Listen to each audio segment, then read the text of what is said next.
O que você tá fazendo, Marcos?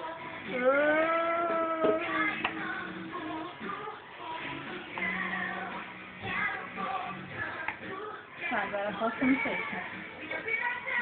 Já vai essa daqui. O milagre da natureza.